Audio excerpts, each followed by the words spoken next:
బడుగు బలహీన వర్గాల తరపుకెళ్ళి దానికి భిన్నంగా బడుగు బలహీన వర్గాల పేద పిల్లలు ఎదుర్కొంటున్న సమస్యలు చాలా అంతా ఇంత కాదు. ఆకాశాన్ని అందుకుంటున్న ధరలు, ఒక పక్క స్కూలు, ఒక పక్క కాలేజీలు, దోసుకునులు, దోపిడీ రాజ్యం అయిపోయింది. దోపిడీ లెక్కలు చేసుకుంటూ ప్రతి ఒక్కరు కూడా చాలా ఘోరంగా ఈ బుక్కులు, ఆ బట్టలు, ఇవి అవి అని దీని పేరట దాని పేరట ఫీజులు మోసం చేస్తూ నమ్మించి ప్రజలను మోసం చేసి విద్యను వ్యాపారంగా, కూరగాయల వ్యాపారంగా విద్యను అమ్ముకుంటున్నారు. ఒక పక్క విద్య, ఒక పక్క వైద్య, ఒక పక్క కూరగాయల వ్యాపారం. ఈ వ్యాపారాలు మానుకోవాలి.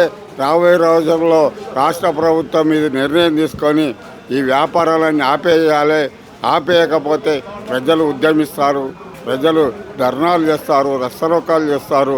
ధర్నాలు చేసి ప్రజలను రక్షించడానికి, బడుగు బలహీన వర్గాలను ఆదుకోవడానికి అన్ని సంఘాలు, అన్ని పార్టీల నాయకులు, అన్ని కుల సంఘాలు, అన్ని మేధావులు కూడా, అన్ని విద్యావంతులు కూడా అందరూ ముందుకొచ్చి దీన్ని పోరాటం చేయాలని కోరుకుంటున్నాం. ఎందుకంటే రాబోయే రోజుల్లో ఇది చాలా ప్రెస్టీజ్ సవాల్గా మేము తీసుకొని దీన్ని అన్ని కుల సంఘాలు, అన్ని మత సంఘాలు, ఈ కుల సంఘాలకు కూడా గత ప్రభుత్వం కూడా కుల సంఘాలకు ఎక్కడైతే చట్టబద్ధత కల్పించలేదు కాబట్టి ఇప్పుడు చట్టబద్ధత కూడా కల్పించి దీన్ని కాపాడాలని కోరుకుంటూ ఈ అవకాశం ఇచ్చిన మీడియా సోదరులకు అందరికీ ధన్యవాదాలు తెలుపుతూ నేను ముగిస్తున్నాను.